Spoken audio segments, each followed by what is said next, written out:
VGP Marine Kingdom, ECR, Injambakkam, Chennai. Cylinder விலை உயர்வு தட்டுப்பாடு காரணமாக உணவுப் பொருட்களின் விலை உயரும் நிலை ஏற்பட்டிருக்கிறது. அது குறித்த தகவல்களை செய்தியாளர் மணிகண்ட பிரபுவிடம் கேட்கலாம். மணிகண்ட பிரபு, இன்னைக்கு காலையிலிருந்து நம்ம பார்க்கிறோம், தமிழகம் முழுவதும் பல்வேறு இடங்களில் உணவுப் பொருட்களின் விலை கணிசமாக உயரும் அபாயம் ஏற்பட்டிருக்கிறத களத்திலிருந்து செய்தியாளர்கள் விவரித்து வராங்க. மதுரையை பொறுத்த வரைக்கும் என்ன நிலவரமா இருக்கு?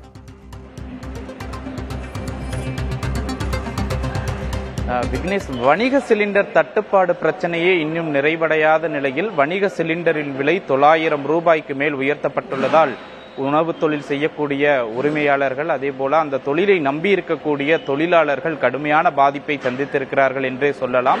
குறிப்பாக உணவுக்கு பெயர் போன மதுரையில் வணிக சிலிண்டர் விலை உயர்வு காரணமாக ஹோட்டல்கள் கடும் நெருக்கடியை சந்தித்திருக்கிறார்கள். 20 ரூபாயிலிருந்து 30 ரூபாய் வரை உணவுப் பொருட்களினுடைய விலை உயர்த்தப்பட்டிருக்கிறது. நீங்களே பார்க்கலாம், ஒவ்வொரு ஹோட்டல்களிலும் இது போன்ற அறிவிப்பு பதாகைகள் என்பது வைக்கப்பட்டிருக்கிறது. குறிப்பாக சிலிண்டர் விலை ஏற்றத்தினால் விலை உயர்த்தப்பட்டிருக்கின்றது என்கிற அறிவிப்புகளை நாம் பரவலாக அனைத்து உணவகங்களிலுமே பார்க்க முடிகிறது. மதிய சாப்பாட்டை பொறுத்தமட்டில் 130 ரூபாயிலிருந்து 150 ரூபாய்க்கும், அதே போல தோசை ஒன்று 70 ரூபாயிலிருந்து 90 ரூபாய்க்கும், பூரி 70 ரூபாயிலிருந்து 90 ரூபாய்க்கும், அதே போல டீ காபி விலை கிட்டத்தட்ட 5 ரூபாய் வரை உயர்த்தப்பட்டு பரவலாக பல்வேறு உணவகங்களிலும் இதே விலையானது உயர்த்தப்பட்டிருக்கிறது.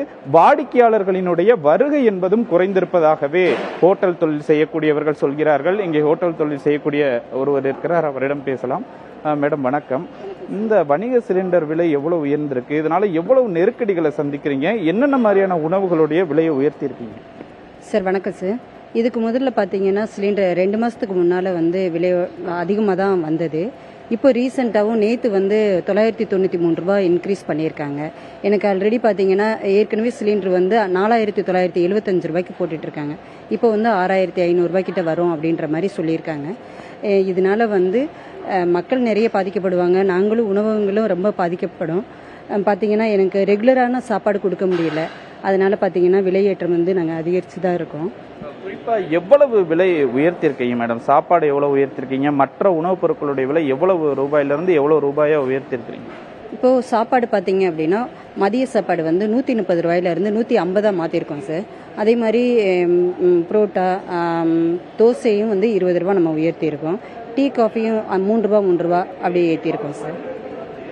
வணிக சிலிண்டரோட விலை குறையாதுன்ற ரீதி தான் நிலை தான் இருக்குது. அடுத்து என்ன பண்ணலான் இருக்கு? ஏன்னா ஹோட்டல் தொழிலே நிறைய பார்த்தீங்கன்னா மூடப்படக்கூடிய நிலையெல்லாம் இருக்கு. நீங்க என்ன முடிவு எடுத்திருக்கீங்க? இப்போ என்னன்னா சார், நம்ம ரீசெண்டாக பார்த்தீங்க அப்படின்னா நம்ம இதே நிலை போனதுன்னா எங்களுக்கும் அதே மாதிரி தான் ஒரு இது. ஏன்னா எங்கள் ஓனருடைய சப்போர்ட்டில் தான் நம்ம ரன் பண்ணிட்டு இருக்கோம். இப்போ வர ரீசெண்டாக இந்த 2 மாதமே லாபம்ன்றது கிடையாது, நஷ்டத்தில் தான் போயிட்டுருக்கு. இருந்தாலும் இந்த 50 குடும்பங்கள் வாழணும் அப்படின்ற ஒரே ஒரு ரீசனுக்காக மட்டும் எங்கள் எம்டி ஹோட்டலை ரன் பண்ணிட்டு இருக்காங்க. இதே நிலை நீடிச்சது அப்படின்னா எப்படி என்ன முடிவுன்றது மேலெல்லாம் நீங்களே கேட்டிருக்கலாம். கடுமையான பாதிப்பை சந்தித்திருக்கிறார்கள். வணிக சிலிண்டர் விலை உயர்ப்பது மற்ற துறைகளை பெரிதும் பாதித்திருந்தாலும் உணவகங்களை நடத்தக்கூடிய உணவுத்துறையினருக்கு ஒரு கடுமையான நெருக்கடியை பாதிப்பை கொடுத்திருக்கிறது. மதுரையை பொறுத்தமட்டில் உணவுக்கு பெயர் போனது. அந்த வகையில் பல இடங்களில் உணவகங்கள் மிக சிறப்பாக செயல்பட்டு வந்த நிலையில் வணிக சிலிண்டர் விலை உயர்வு என்பது நேற்று முதல் அமலாகி இருக்கக்கூடிய சூழலில் இந்த பிரச்சனையை நெருக்கடியை அவர்கள் எதிர்கொண்டிருக்கிறார்கள். சாப்பாடு முதல் நார்மல் உணவுகள் வரை 20 ரூபாயிலிருந்து 30 ரூபாய் அதிகரித்திருக்கிறார்கள். சைனீஸ் உணவு வகைகளான தந்தூரி, பன்னீர் உள்ளிட்ட அந்த உணவுகள் என்பது தயார் செய்யக்கூடிய முற்றிலுமாக நிறுத்தி இருக்கிறார்கள். விரைவாக மத்திய மாநில அரசுகள் நடவடிக்கை எடுத்து வணிக சிலிண்டர் விலை உயர்வு, வணிக சிலிண்டர் தட்டுப்பாடு பிரச்சனையை போக்க வேண்டும் என்பதே இவர்களுடைய கோரிக்கையாக இருக்கிறது. விலையேற்றத்தை தங்களால் தவிர்க்க முடியலை அப்படின்றத சொன்னதையும் கேட்டோம். விவரங்களுக்கு நன்றி மணிகண்ட பிரபு. VGP Marine Kingdom, ECR, Injambakkam, Chennai.